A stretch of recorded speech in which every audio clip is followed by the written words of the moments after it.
você, Carioca Trekker, a este programa de entrevistas, o Papo Carioca Trekker, que busca trazer pessoas importantes e interessantes, né, dentro desse universo brasileiro de Jornada nas Estrelas de Star Trek.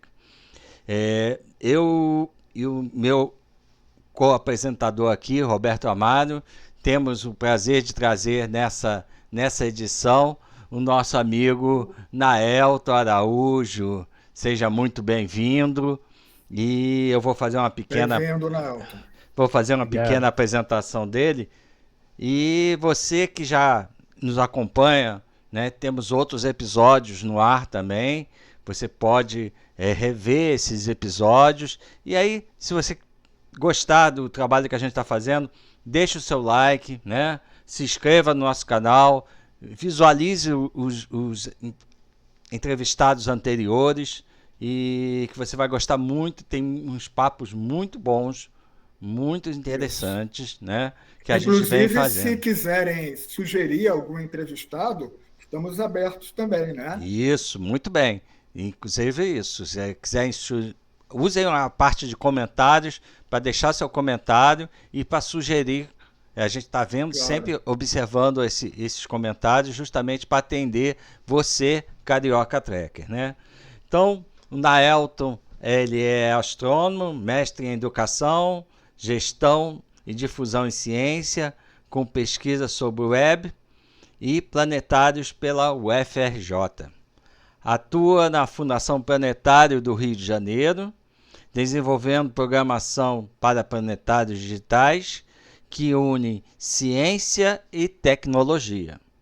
Especialista em radioastronomia, sua experiência abrange astronáutica, astronomia solar, internet, educação científica e ficção científica.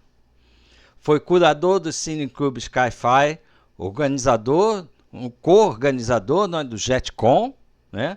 Autor da coluna Esquina Espacial, do site Deviante, fortalecendo a ponte entre a astronomia e a cultura pop.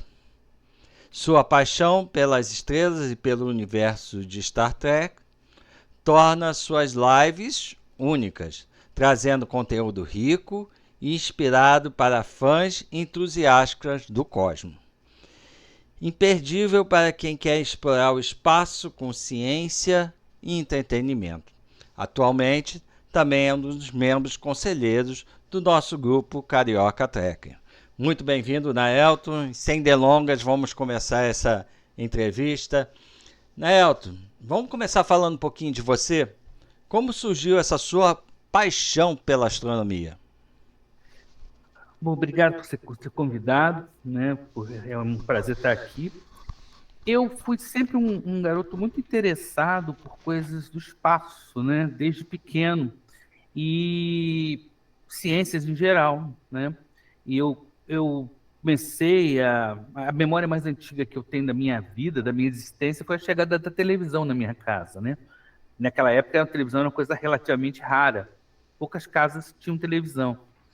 E quando chegou a nossa televisão, foi uma festa, era um negócio assim, né, isso na década de 60. E era a época da corrida espacial. E então, todo mês a gente tinha um veículo espacial em órbita. E eu lembro, eu era um garoto com muita imaginação, e como tinha muita imaginação, eu também tinha muito medo de escuro. Eu imaginava coisas apavorantes. Mas eu lembro.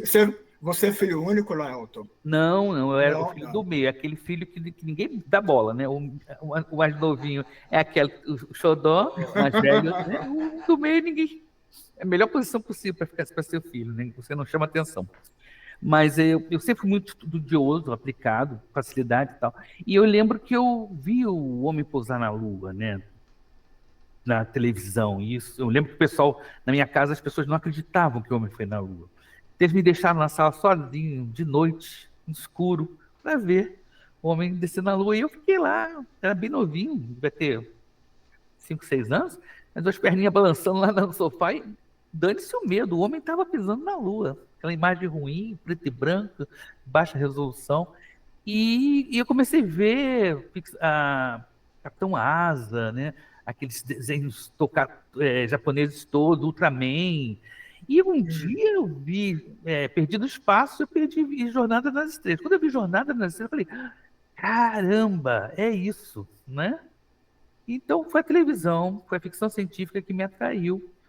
E coincidiu, as duas coisas estavam acontecendo ao mesmo tempo, a ficção científica crescendo como um resultado também da corrida espacial, e eu vendo a corrida espacial. Todo mês tinha nave espacial batendo um recorde no espaço.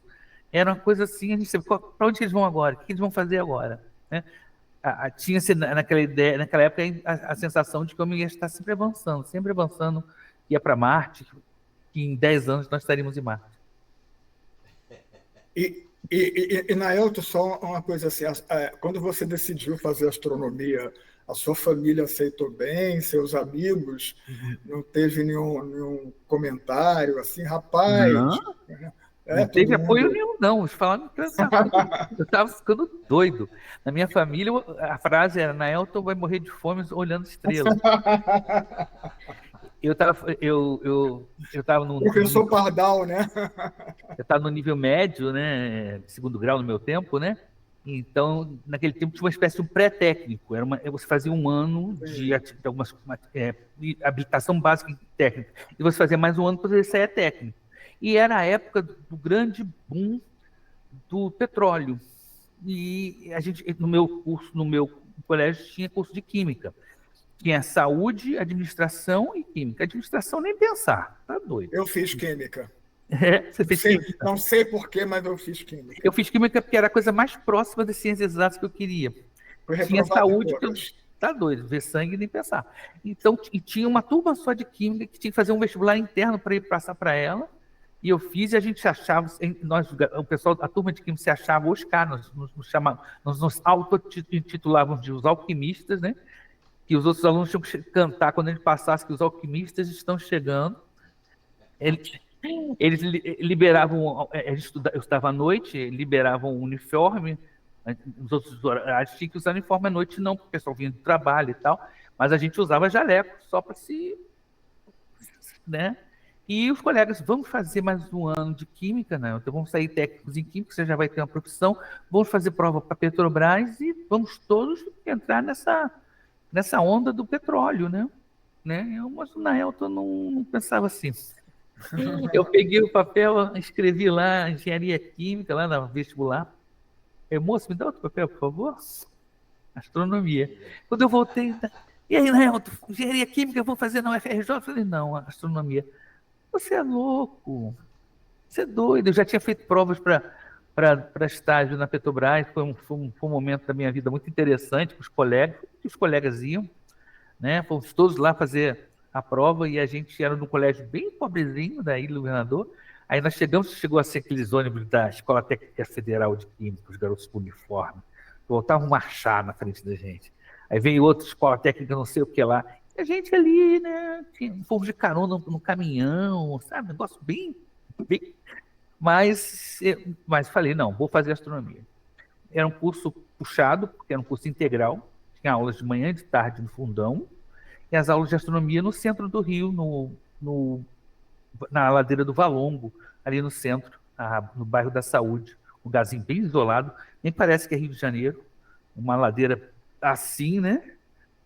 E um curso puxado, porque ele é um curso igual de física, com muita matemática, e a minha base era uma base bem simples de colégio público. Eu sempre estudei em colégio público. Uhum.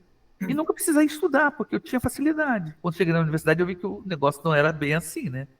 Em quanto tempo depois você entrou no planetário? Eu passei... Eu tenho 3 etapas da minha vida, na minha vida profissional.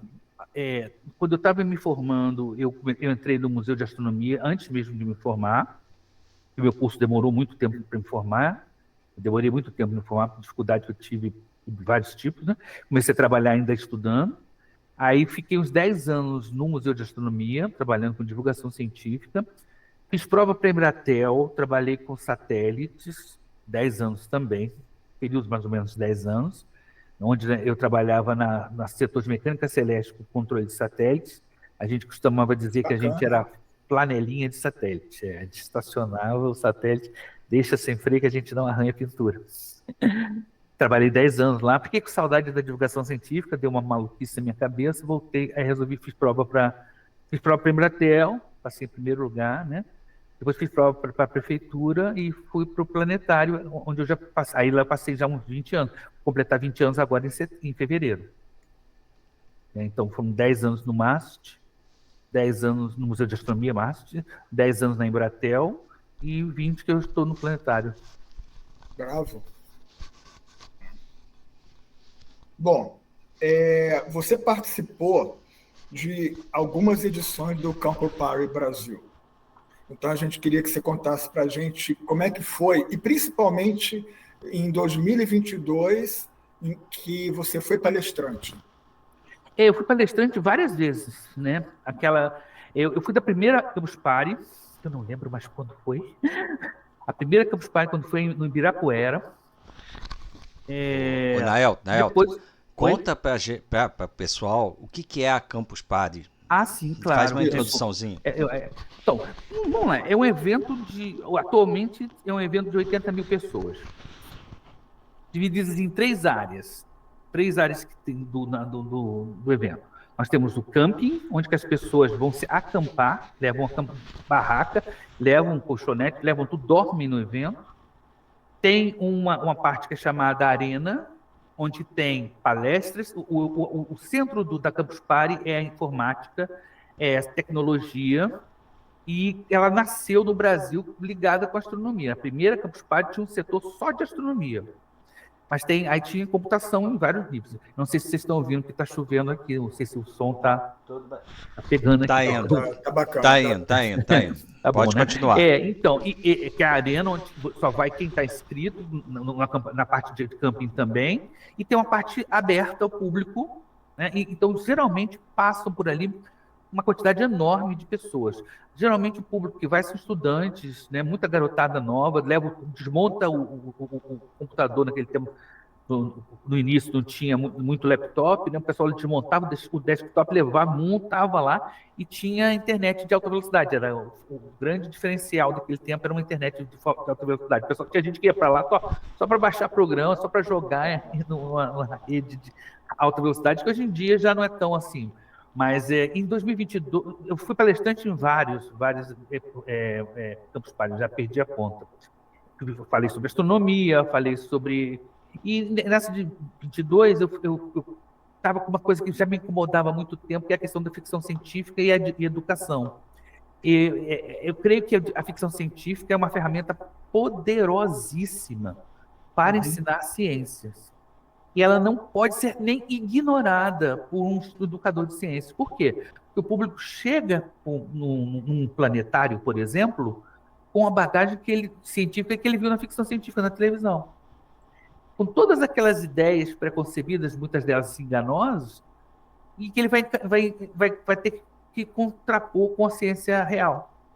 Então, por exemplo, é muito comum as crianças chegarem e falarem: quais planetas os homens já visitaram além de Marte? Eu falei: não, o homem não foi a Marte ainda.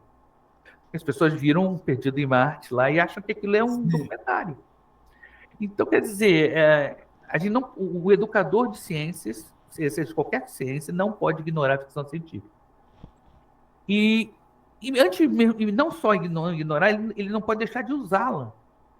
E o Planetário do Rio, para quem já foi ao Planetário do Rio, e outros planetários do Brasil também, mas o Planetário do Rio tem muito disso, ele tem um visual extremamente espacial de ficção científica. Você se sente dentro de um ambiente de ficção científica. Então, isso não é à toa. Então, você tem 2 aspectos que eu destaquei nessa palestra, que eu chamei de Formando Cidadãos do Cosmos, que é a questão da prática, da estética da ficção científica, que é usada na divulgação científica, e o conteúdo teórico, que tem a questão da toda uma dialética, discussão científica, a ciência não como uma fonte de verdade absoluta, mas um lugar de diálogo científico. E eu aproveito para pegar a questão da cidadania, que é uma coisa que as escolas têm chamado muita atenção agora, e que a ficção científica ensina isso para a gente há anos. que a própria Jornada nas Estrelas nos ajuda com isso, né? Então, eu coloquei uma palestra em que eu fechei tudo isso: educação, divulgação científica, estética da ficção científica, conteúdo. Aí eu caio nas definições da ficção científica: distopia, utopia, por que seres de outros planetas, tolerância racial e existência de seres de outros planetas, né? Puxa, como é que você quer se achar um cidadão do cosmos se você torce o nariz se a cor do outro ali não é azul, né? E a ficção científica brinca com isso direto, né? Você tem em Guardiões da Galáxia, você tem gente roxa, laranja, azul. Aquilo é um deboche. Para dizer que Jornada Estrelas já fazia, né? Quando cria o personagem metade preto, metade branco, né? Então, realmente, esse conteúdo da ficção científica eu evidenciei bastante nessa palestra e já rodou alguns lugares, chamado Formando Cidadão do Cosmos, onde eu resumo todo esse meu pensamento, essa minha vivência com educação e ficção científica. Bacana. Sabemos dessa sua luta, né, que você já começou a falar, da divulgação científica, né? Cara, como estamos hoje? Essa é uma das perguntas. E, para complementar, fala um pouco sobre a atuação hoje no Planetário, sua função, cursos que está ministrando e como as pessoas podem se inscrever, podem participar, podem visitar. Bom, como é que está a ficção científica, como é que está a divulgação científica hoje? Ela melhorou muito por vários recursos que a gente tem, como a internet, mas, por outro lado, quando a internet também trouxe muita informação errada. Essa semana, por exemplo, eu recebi um vídeo de um... Não vou falar o nome da pessoa e tal, para não evitar coisas, mas foi a imagem de um divulgador de astronomia falando sobre esse cometa que está passando, que é interestelar e tal, afirmando categoricamente que aquilo era uma nave espacial. Atlas. O Atlas, né?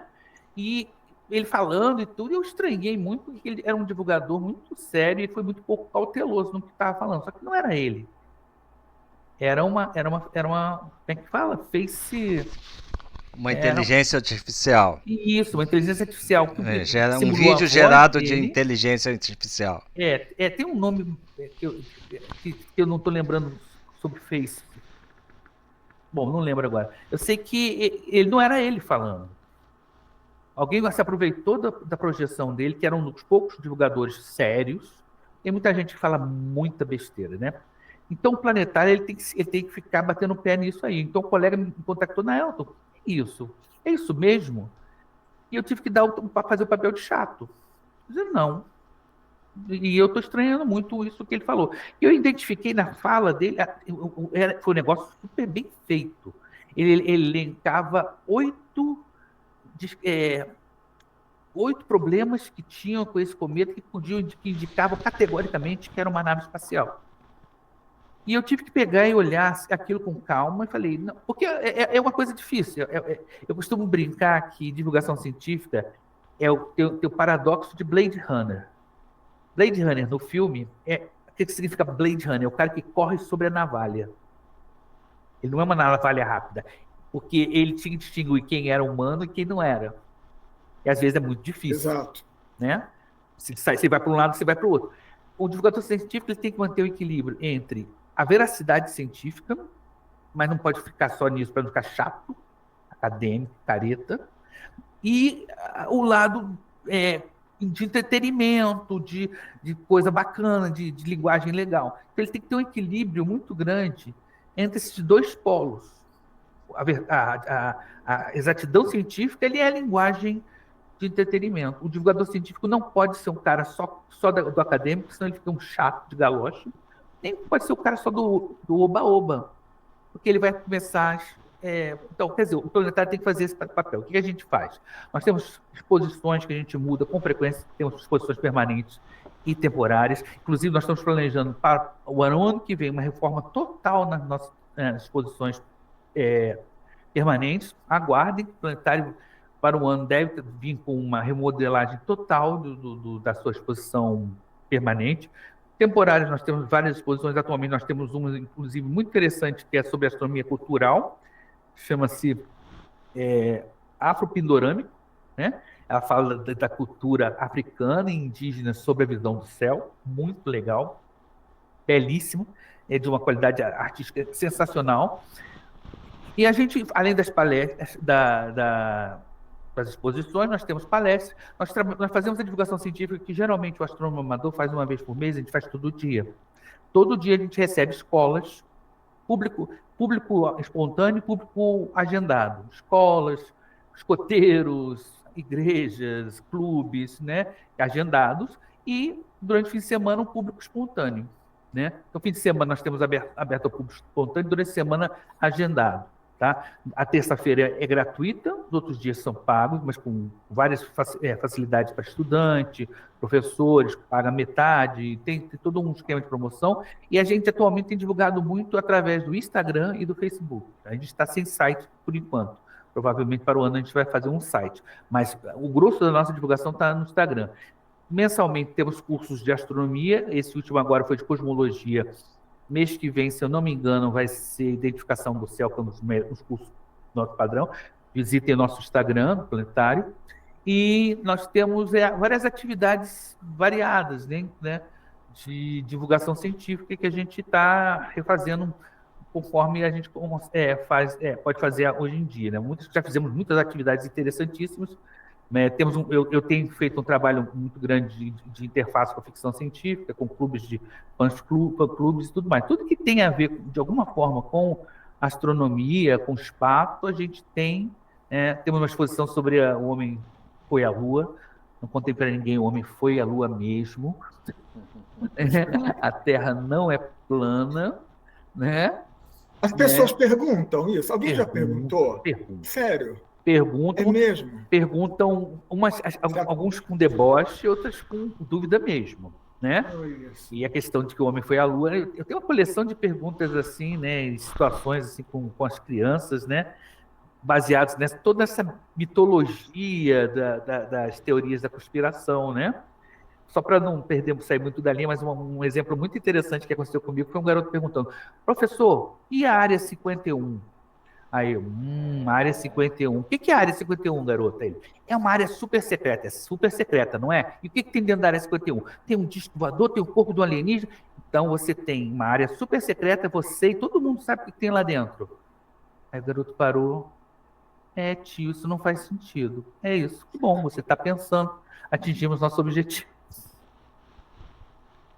Falando nesse assunto, entrar em uma outra pergunta aqui, que a gente está vivenciando agora tipo uma corrida espacial, né? A gente até conversou bastante isso com o Salvador, que esteve aqui, que nós entrevistamos, né? Que é uma luta dele também, né? De esclarecer, né, sobre esses assuntos, né?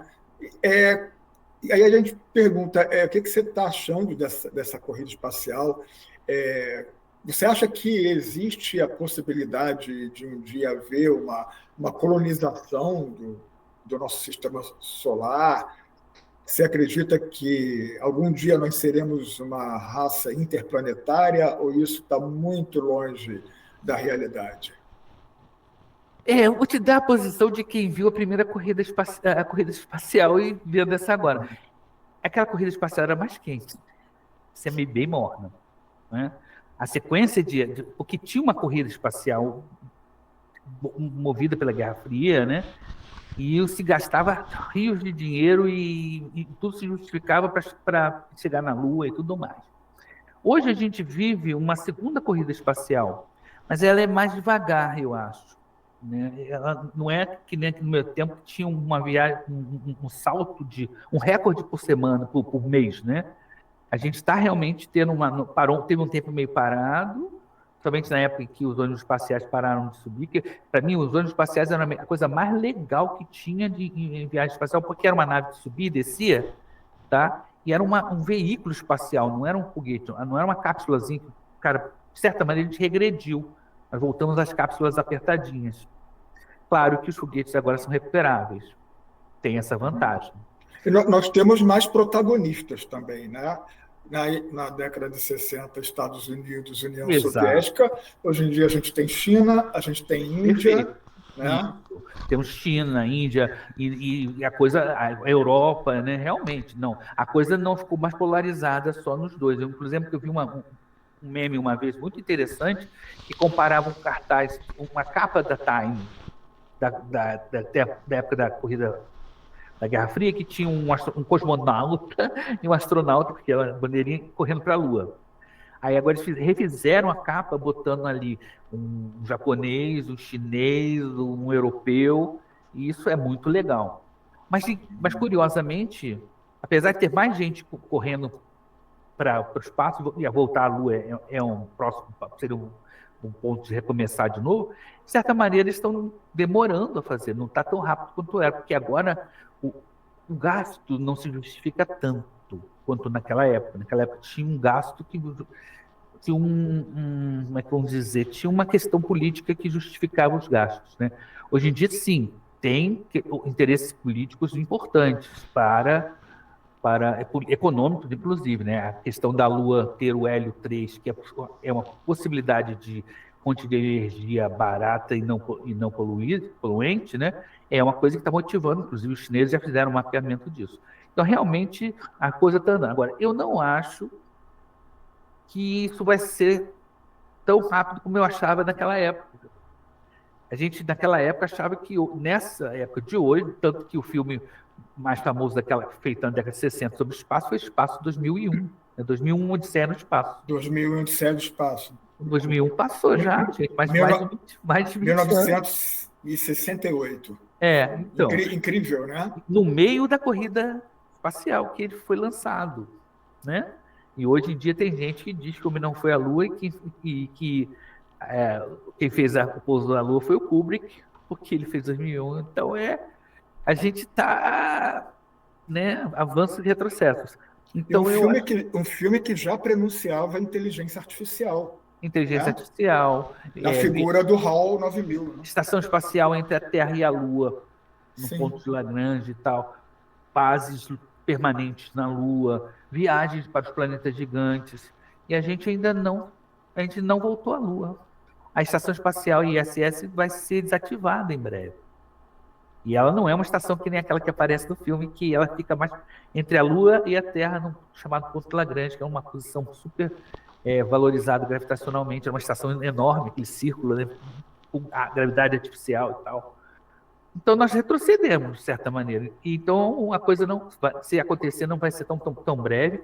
Eu não vejo a possibilidade de colonização de Marte no próximo século, nem nas próximas décadas. Eu acredito que o ser humano vai pousar em Marte nas próximas 2 décadas, vai pousar em Marte, vai ter uma expedição que eu creio que vai ser internacional, não vai ser de nação separada, vai se pousar em Marte, vai se fazer uma coisa lá, mas vai ser não vai ter uma base permanente, como não temos ainda na Lua.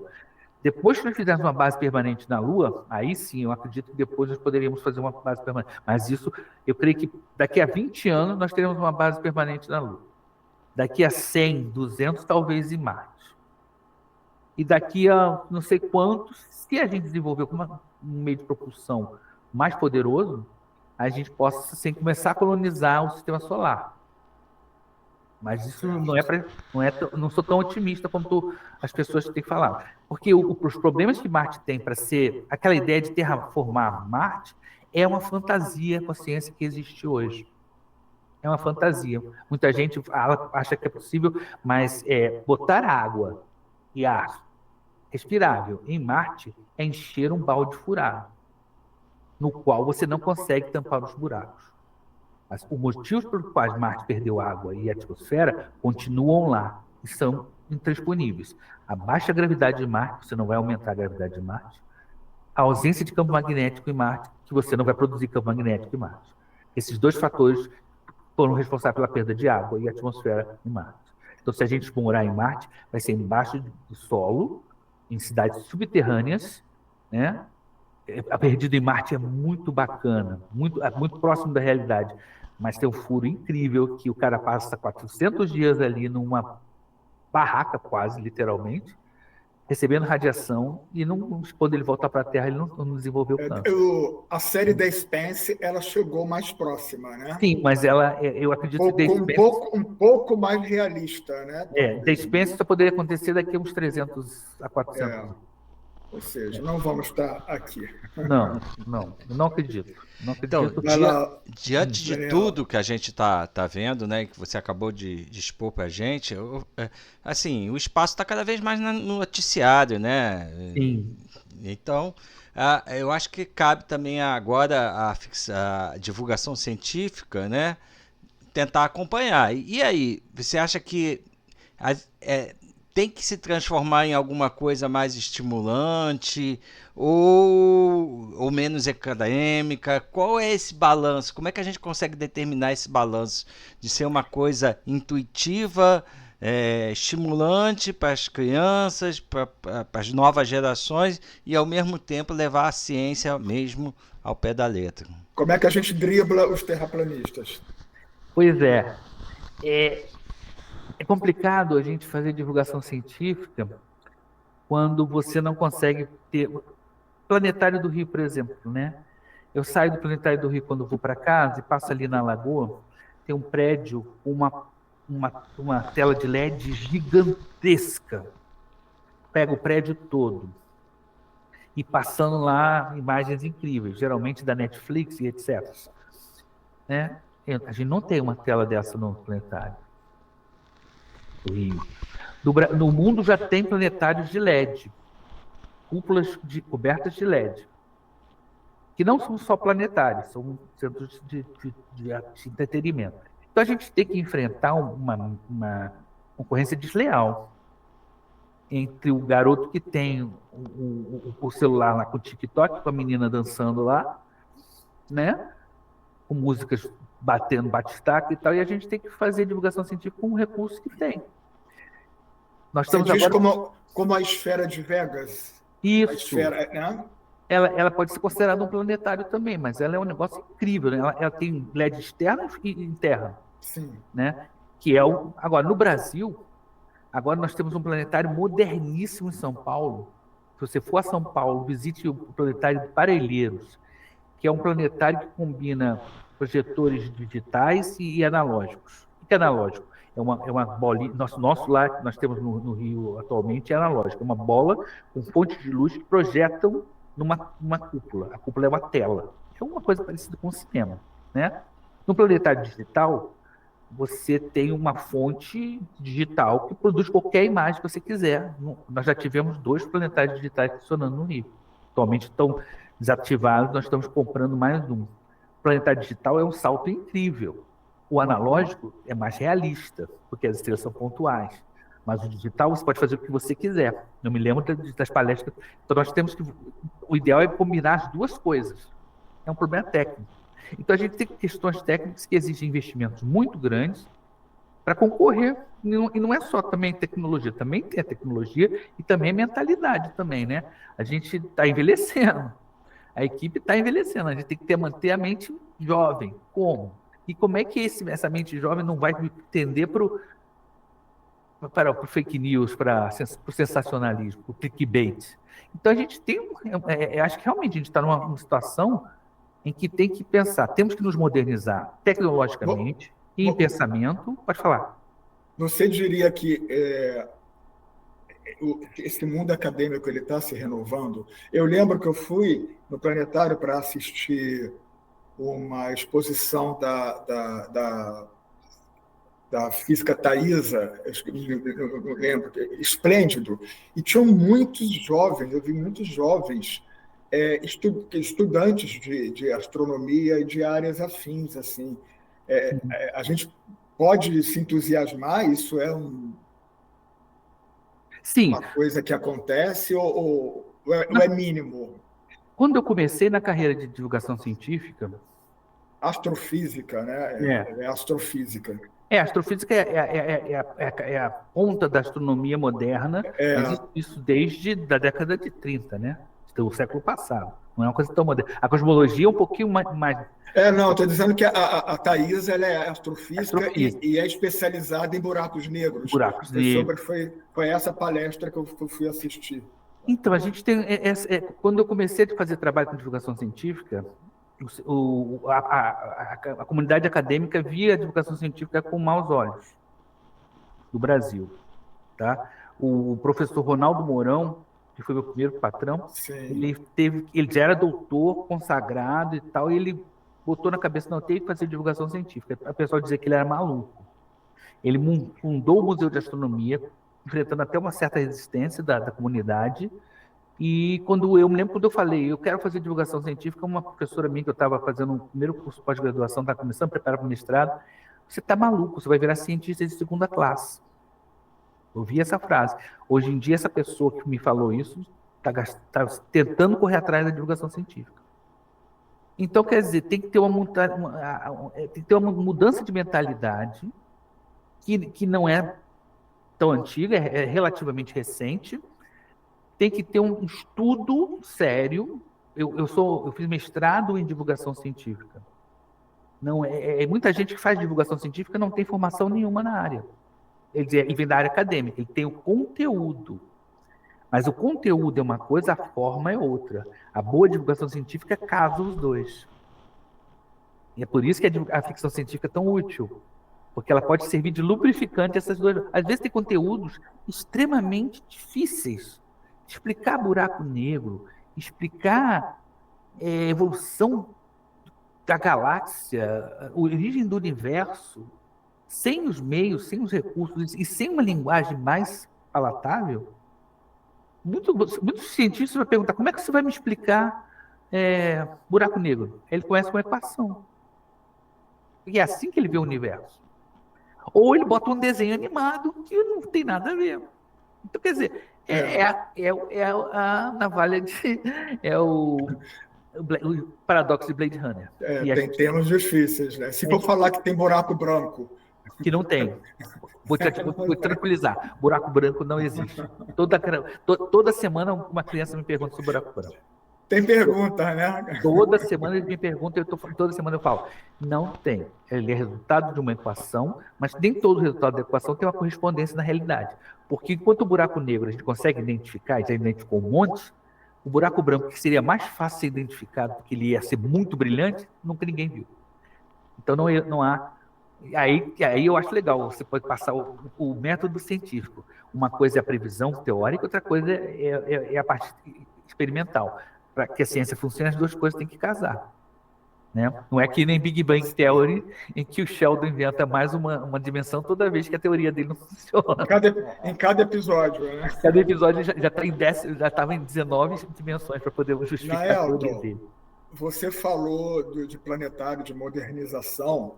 Você atualmente está morando em Maricá, e a gente sabe que a prefeitura de Maricá ela inaugurou um planetário em Itaipuaçu. Pertinho da minha casa. Sim, parece ser bem moderno.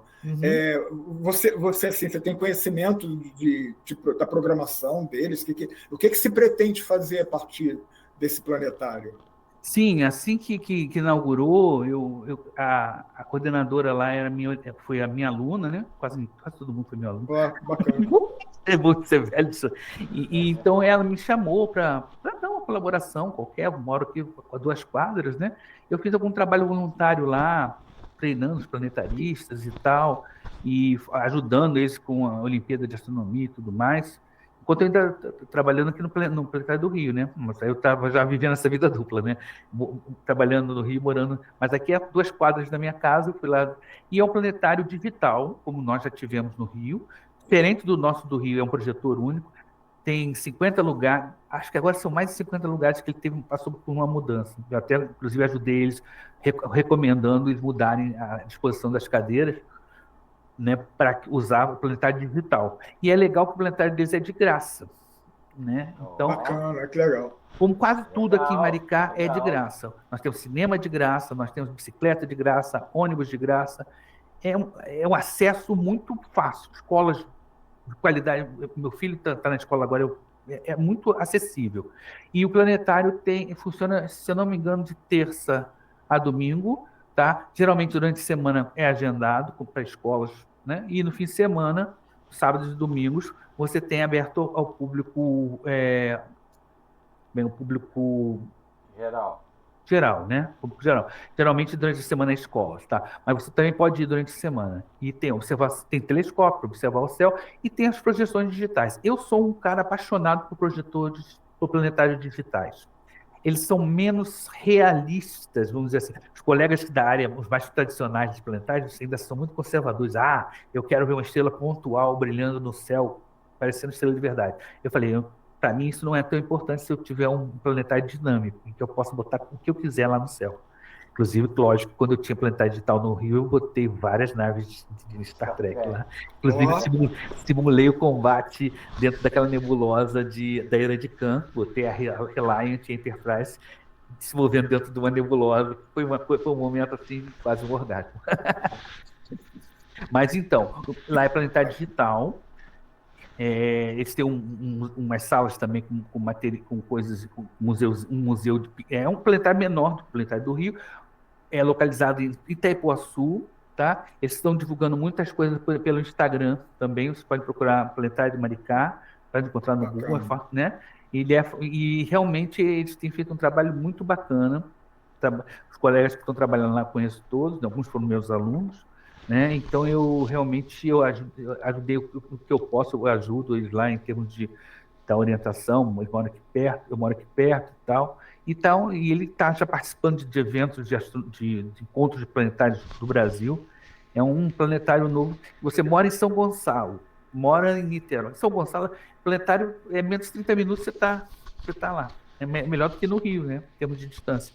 E Niterói é coladinho, Itaipuaçu cola com Niterói, né? Você passa só a Serra da Tiririca, uma serra lá, tá lá já. E se você é da região dos lagos, Araruama, Saquarema, é muito mais perto do que o Rio, e é menor, mas para uma turma ou duas de escola dá tranquilo.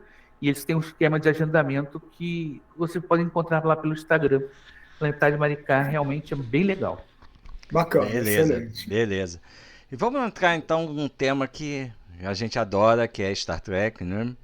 Então, fala pra gente como é que foi seu primeiro contato com a série, né? O que ela te influenciou na sua vida e destaca aí quais as séries que você gosta, episódios. Fala um pouquinho de Star Trek na sua vida. Deep Space Nine. Eu sou Niner, totalmente Niner. Da Elta Niner. Eu sou Niner. Atualmente eu estou meio balançado com os três New Worlds. Tá bom. Tipo assim, eu sou Niner, mas você acha que eu ando pulando a seco. Mas vamos lá. A primeira vez que eu vi Star Trek, né, que naquele tempo a gente só falava Jornada nas Estrelas, que a gente falava entre nós, os colegas que gostavam, nós chamávamos de Jornadão. Quando apareceu a nova geração, a gente chamava o antigo de Jornadão, né? Ou chamava aquela que é Kirk, Spock, McCoy, que é a tríade, né? Então, eu comecei a ver com uma TV, aquela primeira TVzinha de casa, e era difícil de ver, porque eram horários ruins, eu acho que eram horários escolares, inclusive. Às vezes eu tinha que vir correndo da escola para poder pegar um finalzinho do episódio, torcer, tinha fim de semana, aí o pessoal queria ver Silvio Santos, Chacrinha, sei lá o quê, e eu queria ver Jornada nas Estrelas. Não tinha televisão para mim, né? Era uma televisão para todo mundo, né? Então eu curtia muitíssimo, né? Aí eu vi a transição para TV colorida, né? A primeira vez que eu vi coisa colorida na televisão foi uma coisa incrível. A gente só via no cinema, né?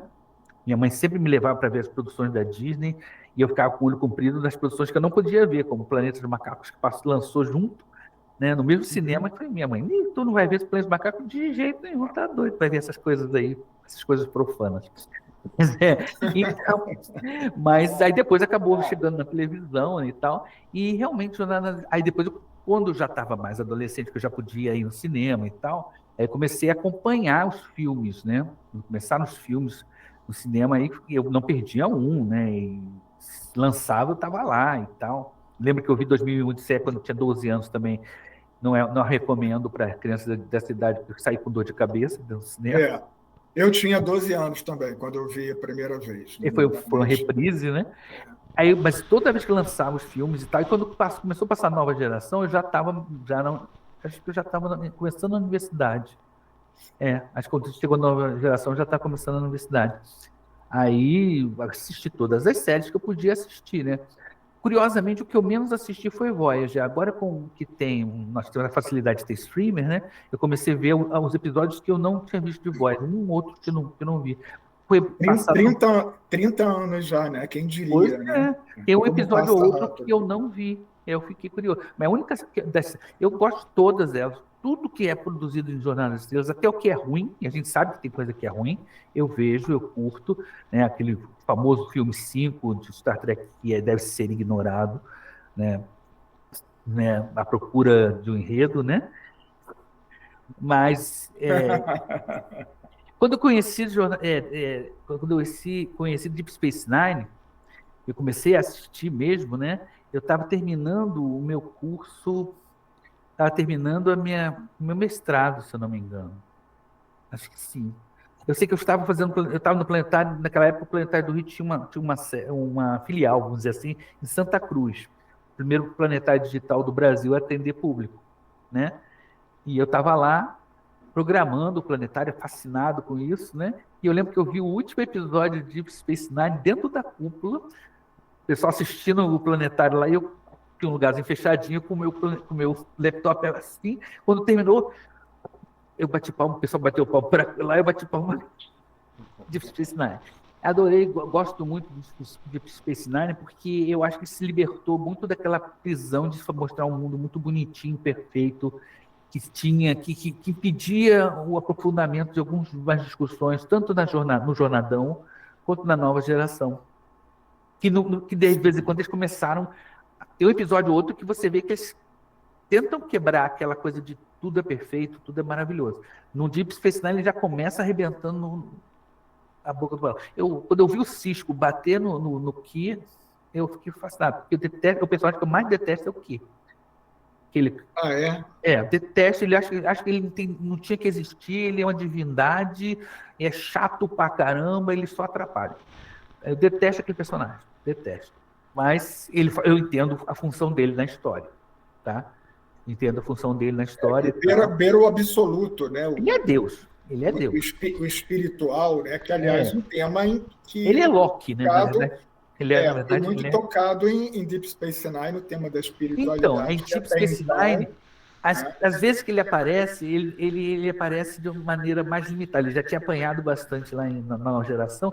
Quando o Cisco dá um soco nele, eu fui a delírio, adorei. Aí ele fala, o Picard nunca faria isso. Ele fala, eu não sou o Picard. Foi ótimo, né? E tinha aquelas entidades lá do buraco de minhoca e tal. Eu gostava. Outra coisa que eu achava muito bom em Deep Space Nine é que não tinha personagem sobrando. Não tinha personagem dispensável. Né? O Quark, todo mundo achava que... O Quark não é só alívio cômico, ele era um contraponto a tudo que a Federação fazia. O Garak era sensacional.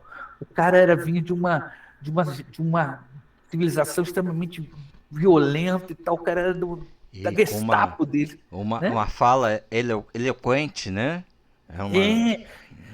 Ele era sedutor, né? Ele era um cara sempre sorridente e tal. E eu lembro de quando tem os temas são muito rebuscados, são profundos. Tem um momento em que a frota sai, fica o Garak e o Quark no bar. Aí o Quark oferece para ele, experimenta esse negócio aqui. Então, os humanos chamam de refrigerante. Aí ele bebe. Nossa, é muito doce, é muito alegre. Ele é igual a Federação. Pior é que você começa a acostumar com ele, você começa a gostar. É sensacional, 2 alienígenas falando, né? Eles colocaram como nós somos. Assim, são momentos belíssimos. Teve discussões bem interessantes em Space Nine. Né? Tocaram em temas como racismo também. Sobre oprimido e opressor. Tem aquele episódio daquele alienígena que estava sendo caçado e que ele estava conformado com a condição dele. Você é o quê? Eu sou Tosk. Qual é o seu nome? o O'Brien querendo mudar a Personagem mentalidade incrível. dele, não tinha como mudar, ele era daquele jeito, né? Ele estava ali aceitando o destino dele, né? Indo. Mas Soldado- que eu gostaria de soldados fazer com cosplay dependência completo. química, Eu queria né? ir de O'Brien em algum lugar, mas não tenho cabelo suficiente para fazer isso. O'Brien. Ou se não, ser um bajoriano. Não que eu acho os bajorianos legais, mas que eles são extremamente humanos, cheios de defeitos. Fanatismo religioso, fala. No dia do professor, eu elegi a esposa do O'Brien como a professora de Star Trek. E assisti aquele episódio em que ele, nas mãos dos profetas, né, em que se discute tolerância religiosa, manipulação de religião, né? O vilão mais nojento do universo Star Trek não é o Kill, não é o Khan, é aquela mulher, como é o nome dela? Aquela Kai. bajoriana. A Kai. Kai. Kai era o posto, não era? É. Ela é Kai. Esqueci o nome dela. Mas eu ando com a cabeça meio esquisita. Mas ela é a maldade encarnada. É a maldade encarnada. Ela, no final, ela mata o vilão. Pior de todos, que é o Cardassiano malvadão. Ela é muito ruim. Aquela mulher é muito ruim. Ela usa a religião para poder... Então, ela, para mim, é o vilão, tem o melhor vilão.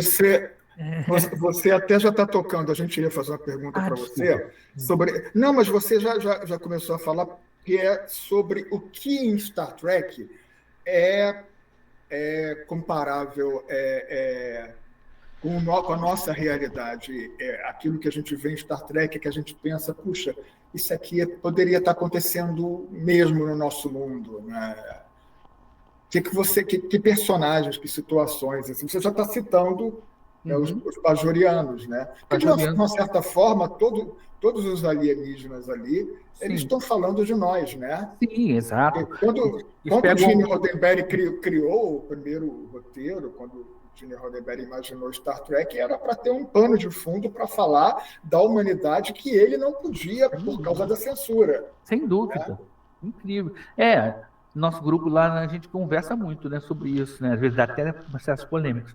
Mas, por exemplo, durante a pandemia, em que estava toda aquela polarização política e estava falando de coisas sobre tortura, por exemplo, né? Eu lembro da fala da Nana Visitor, né, fazendo um papel da... Gente, estou esquecendo o nome de personagem legal. Isso tá Kira. A Kira, ela falando de como ela falando para alguém que ela foi levada para ver o pai ser torturado por os cardassianos. E na mesma época o pessoal torturado durante a ditadura estava começando a trazer esses relatos. E eu lembro que foi uma época na pandemia, foi uma época que a gente estava mais sensível. Eu acho que todo mundo ficou um pouco assim. E quando eu assisti aquilo, eu falei, gente, isso é o que a gente está vivendo, né? Começando a trazer... Inclusive, em Deep Space Nine tem muito disso, deles trazerem as histórias da dominação dos cardassianos em Bajor, a tortura, a violência e tudo mais, e a gente vê que isso aconteceu durante a ditadura. Tem gente que não acredita. O revisionismo histórico, né? Aparece muito. Agora, em Nova Geração, para o final, isso também aparece muitas vezes.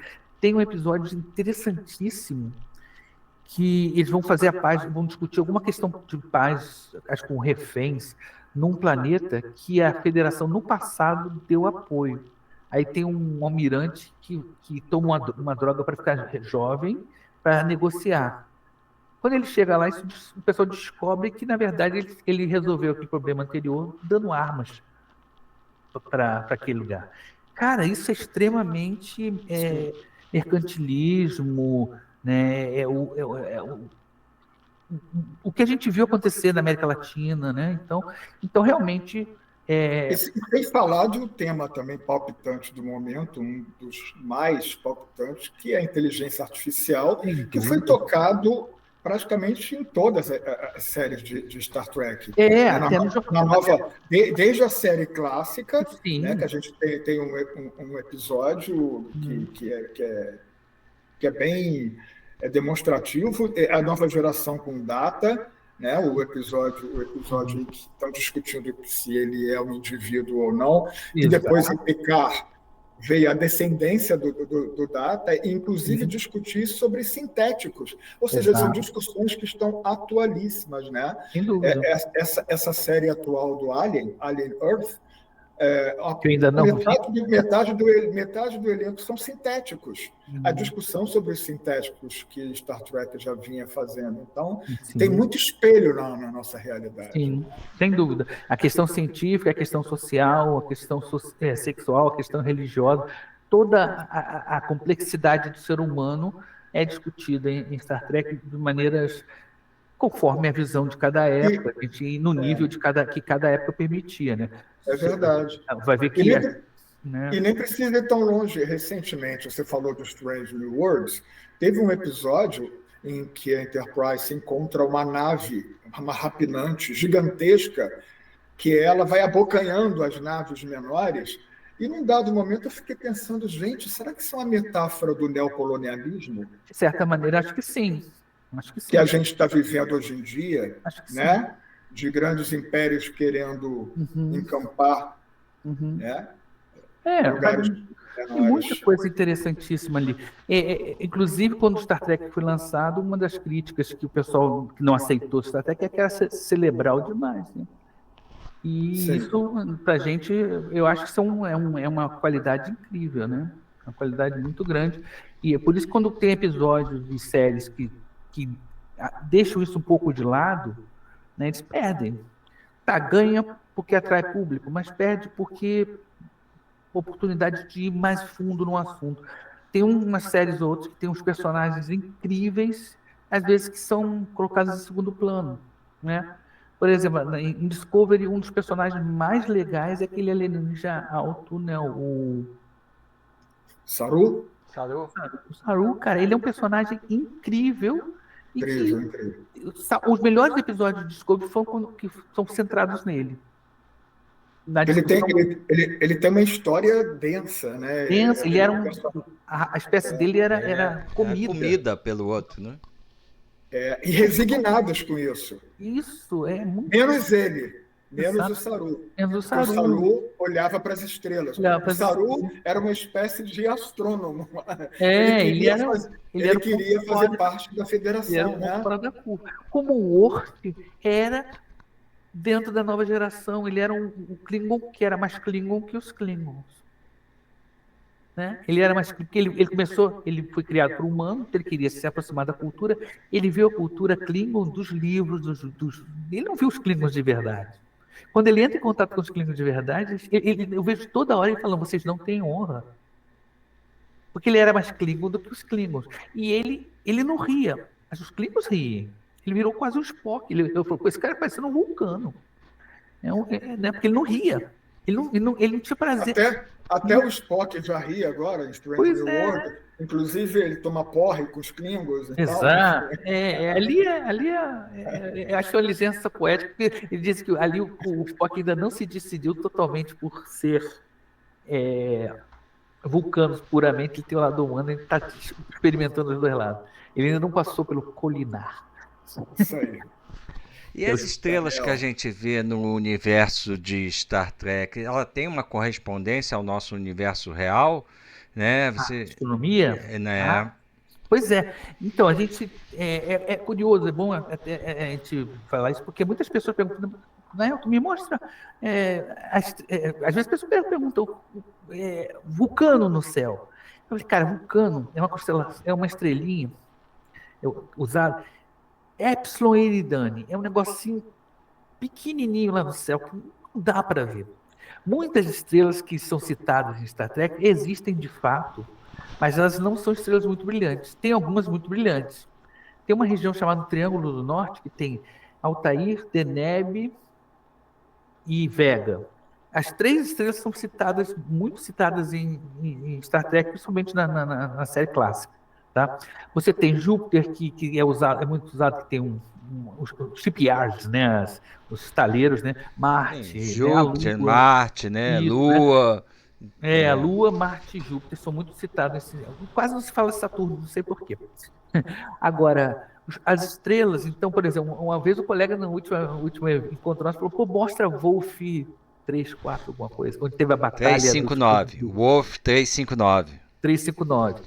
O Wolf é o nome de um catálogo de estrelas. É o Wolf e o número. O Wolf é o nome do catálogo. Então, a estrela, se ela não tem um nome próprio, ela significa que ela é muito pouco brilhante. E é uma estrela relativamente próxima da Terra, mas é muito pouco brilhante. Então, você não vê ela fica ali perto da constelação de Sírius. Então, o que eu posso dizer? É mais ou menos por ali. Mas mostrar aquela estrela... Uma vez alguém chegou pega um telescópio, você não pode mostrar para mim, sei lá, o Andória? Eu falei, não pode. Porque não tem telescópio que veja isso aqui. Uma coisa também que as pessoas não têm noção ainda, e até um pouco decepcionante para as pessoas, de que a astronomia não usa o olho há muitos anos, e não se descobre nada com o olho. Né? É tudo eletrônico, fotográfico, isso faz mais de 100 anos. Então, quer dizer, quando a gente bota o olho no telescópio, a gente está fazendo uma astronomia que não existe mais há quase 100 anos, é uma astronomia diletante. Mas você não descobre mais coisas de ponta olhando nada. E a maior parte das imagens que a gente... Isso é outra coisa que decepciona muitas pessoas. Esse é um grande problema de fazer divulgação científica. A gente tem a obrigação de decepcionar as pessoas. Por exemplo, se você estivesse a bordo da Enterprise, diante da nebulosa do Anel, aquela coloridona que parece um molho, você veria leves tons azuis, leves tons vermelhos e acabou. Não ia ser aquela coisa maravilhosa que a gente vê nas revistas e na televisão. Aquilo ali é cor falsa. Se você estivesse lá, não seria daquele jeito. Quando você bota o olho no telescópio e você olha Marte, que é o planeta vermelho, é levemente rosa, levemente pêssego. Então, por isso que é ficção científica. A ficção... Não, então, a divulgação científica mente para as pessoas, infelizmente. Quando ela bota uma imagem super colorida, ela está puxando, porque sim, do ponto de vista científico, vale a pena aumentar o contraste, para você distinguir terreno do outro, para distinguir estruturas e tal. Mas isso é um recurso, não é realista. Então, a gente realmente é difícil mostrar as estrelas de Star Wars assim, ó, aquela brilhantona lá. Então, Alpha Centauro é a melhor de todas, porque Alpha Centauro é mencionado várias vezes em Star Trek, né? E Alpha Centauro é fácil de ver pra caramba, perto do Cruzeiro do Sul, pra gente aqui do Hemisfério Sul, então, muito bom, né? Algumas estrelas são do Hemisfério Norte também, por causa da origem americana do Alpha Centauro já era falado e perdidos no espaço, né? Exatamente. Depois iria, teoricamente, para e no meio do caminho ela se Centauro. perde como se tivesse um monte de estrelas entre Alpha Centauro e a gente. Não tem. Ela não ia se perder nunca. Ela é a pessoa que ela vai para além de Alpha Centauro. Então, quer dizer, essa liberdade poética. Curioso que Alpha Centauro quase não dá para ver no Hemisfério Norte, quase. Mas é a estrela o poder da ficção científica que você estava falando, né? Já atraía as pessoas para poder saber mais, para poder se informar mais, né? E assim, que outras séries assim você tem te chamado a atenção? Dos tempos para cá, alguma série, enfim? Pois é, filme. Eu estou numa época... A gente já conversou sobre The Expanse, né? Eu vi muito pouco do The Expanse. Eu vi um pouco da primeira temporada, o ritmo não me capturou muito bem. Gostei do realismo, gostei das naves... Ela melhora na segunda mesmo. O que me disseram que melhora na segunda. Eu vi... tenho assistido... Atualmente, a última série que eu assisti nem foi de ficção científica, Sandman. Que é fantasia. Também me incomodou algumas coisas ali, até as coisas de fantasia. Mas realmente a série de ficção que eu tenho assistido, acompanhado mesmo, é Strange New World. E de ficção científica em geral, assim, que eu vi, tenho visto algumas coisas, nem todas são muito boas. Um outro filme de longa-metragem, as séries, sei lá, eu acho que é difícil, série de ficção científica espacial que eu curto mais, né? Atualmente novas. Eu curtia muito Arquivo X também, eu era fã de Arquivo X. Eu sou Niner e Filer, né? X-Filer, né? Gostava muito. A verdade está lá fora. A verdade está lá fora, né? Eu curtia porque muito. tem muita produção distópica, né? De fim de mundo, Sim, de explosão, tá de zumbi. Eu acho que sobra, se a gente for analisar bem, sobra de otimismo Star Trek. Né? Eu nem sou muito. A gente analisando bem. Concordo. Mas eu não sou muito dessa de eu quero ver otimista, eu quero ver pessimista, não. Na verdade, eu gosto mais de pessimistas, às vezes, sabe? Porque eu acho que a ficção científica pessimista ela faz mais pensar do que otimista. Eu particularmente, eu gosto muito de Black Mirror. Não é uma ficção. Black Mirror, exatamente. Black Mirror. Não é uma ficção científica pura, né? Porque você Sim, tem Black Episódios que é verdade, de terror, isso né? tá. Mistura Black terror. Mirror é incrível. Mas E Black tem outra Mirror, série agora que você justamente... Black Mirror, ela é um filhote de Além da Imaginação, né? Exato. Sim, é uma versão atualizada, né? de E ali você vê que tecnologias... Que na década de 50 já abria muito a cabeça das pessoas, para não dizer que você vê ali algumas muito tecnologias que a gente realmente está vivenciando, está próxima de acontecer, e ver os problemas que isso podem acarretar. Sem dúvida. Entendeu? Isso me chama muito. Você falou de Black Mirror, na mesma linha de Black Mirror tem uma série de desenhos animados chamada Love Robots. Love, Death and Robots. Morte, Robôs e Amor. Que tem uma proposta incrível de ser assim, são desenhos animados com técnicas diferentes, feitos por pessoas diferentes. Sim, é muito bom. Com linhas, tem pontos em comum, mas não sempre, mas que discutem muitas coisas incríveis, com um visual belíssimo. Eu acho que alguns são mais caóticos, outros são mais leves, né? Alguns mais poéticos, né? Uns mais agressivos, né? Mais violentos, mas eu acho que eles conseguem fazer um trabalho muito bom na ficção científica, né? E, inclusive, eu uso na minha palestra, é a última coisa que eu cito na minha palestra, aquela Formando Cidadão do Cosmos, eu uso um episódio, o primeiro episódio dessa série e o último, que são os 3 robôs, que são uma espécie de paródia aos 3 Reis Magos. Só que os 3 Reis Magos ao contrário, né? Eles vão indo no lugar que está sendo destruído, que é a Terra. Eles chegam na Terra destruída. Então eu acho muito...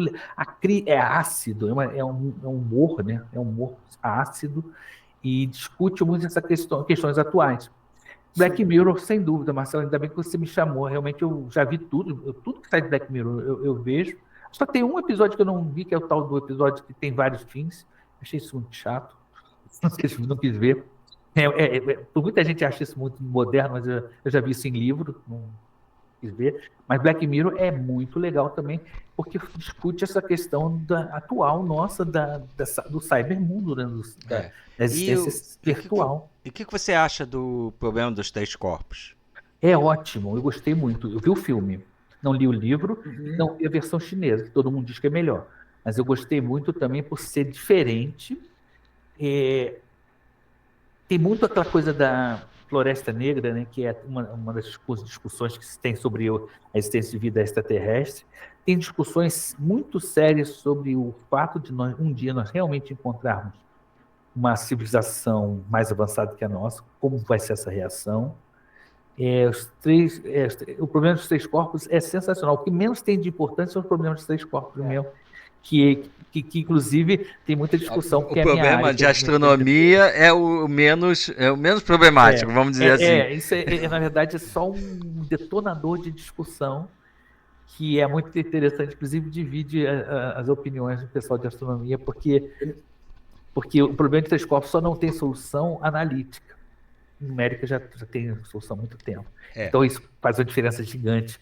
Eu vi a versão chinesa, né?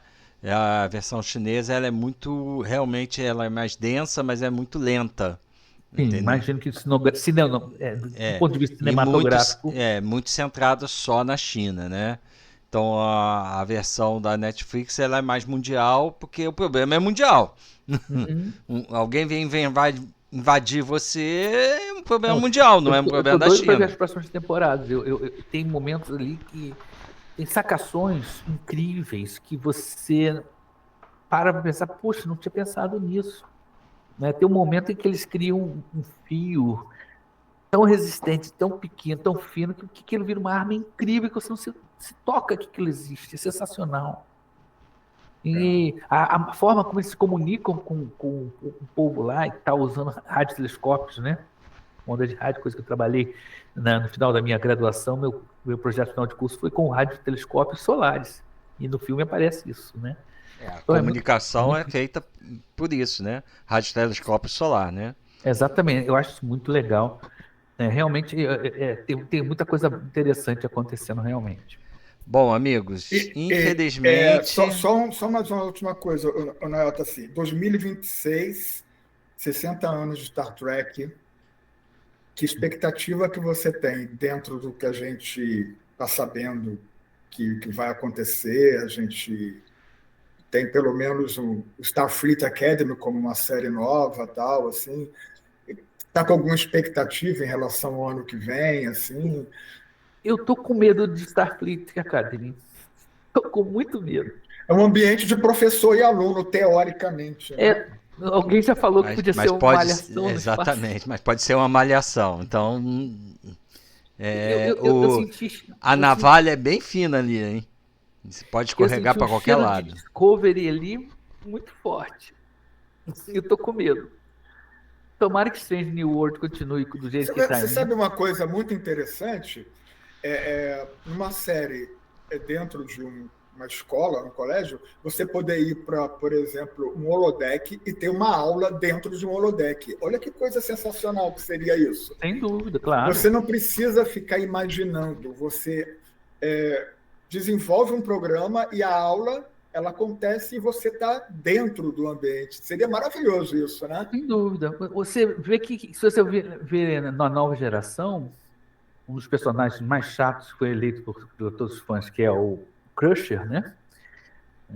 Teve uma vez no congresso que eu fui que fizeram a seleção de qual personagem mais chato. Aí botaram o Crusher, botaram o Neelix e o outro lá, não lembro quem.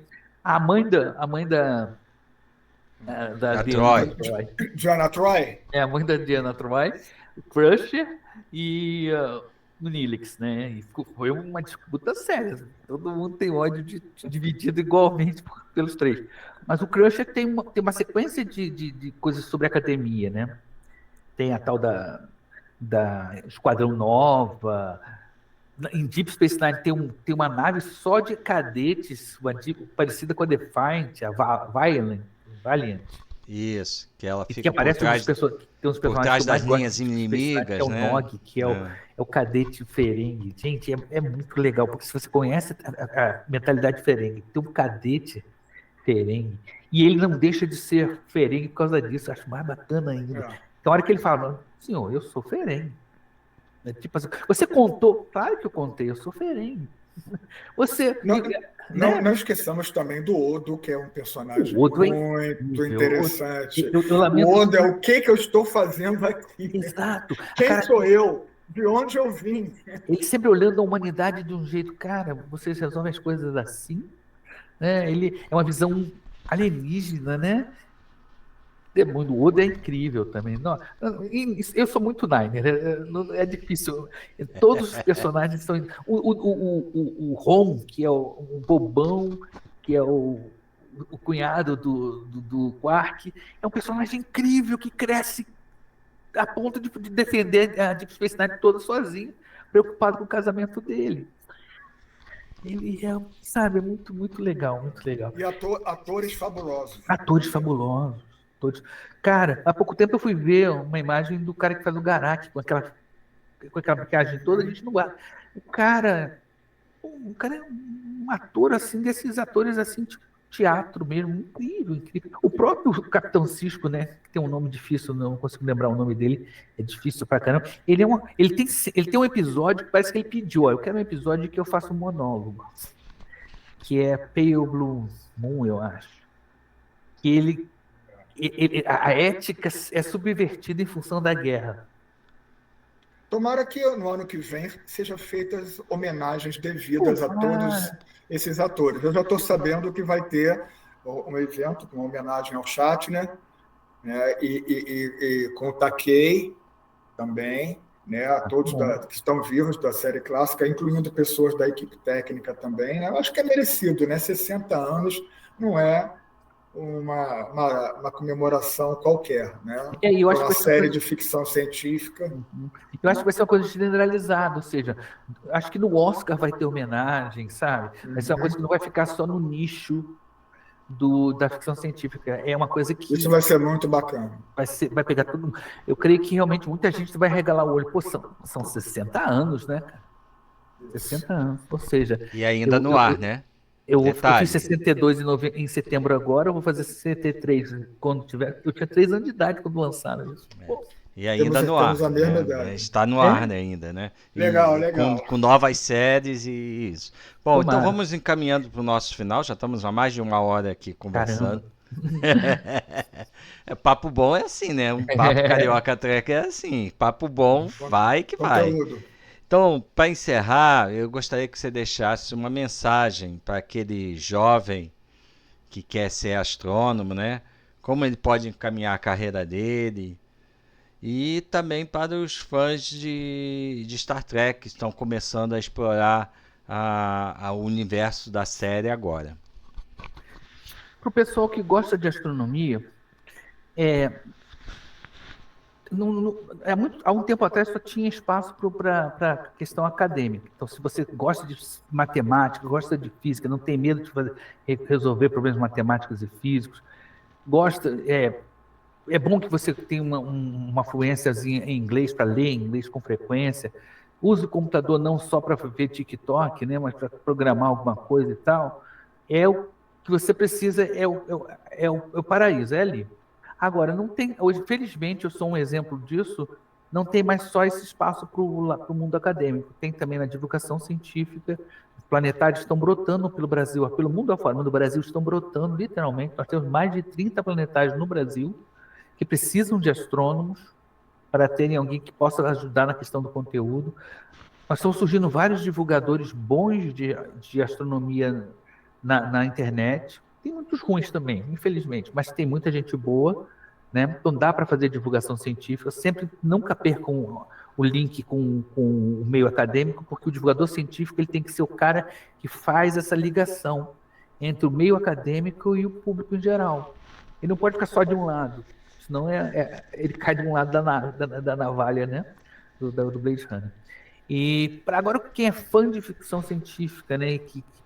Né, isso pode ser uma boa motivação para você se aproximar das ciências exatas, né? Ver que, claro, sempre ter noção do que é fantasia, o que é realidade, né? E que a boa ficção científica mostra que a ciência é um trabalho, né? É uma coisa, não é uma coisa do tipo, não existe um gênio abençoado, um Sheldon da vida que tem uma memória fotográfica, não. Você vai ter que estudar, vai ter que ler, procurar se informar. E o ideal seria que todo mundo, todas as pessoas entendessem como é bacana, como é legal a ciência, né? Na minha palestra da formação dos cidadãos, eu peguei umas frases que eu gostaria de deixar como mensagem aqui final. São frases de 2 caras incríveis, o Asimov e do Carl Sagan. O Asimov diz assim: o aspecto mais triste da vida atual é que a ciência avança no conhecimento, mas mais rapidamente do que a sociedade alcança a sabedoria. Então a ciência alcança o conhecimento mais rápido que a sociedade alcança a sabedoria.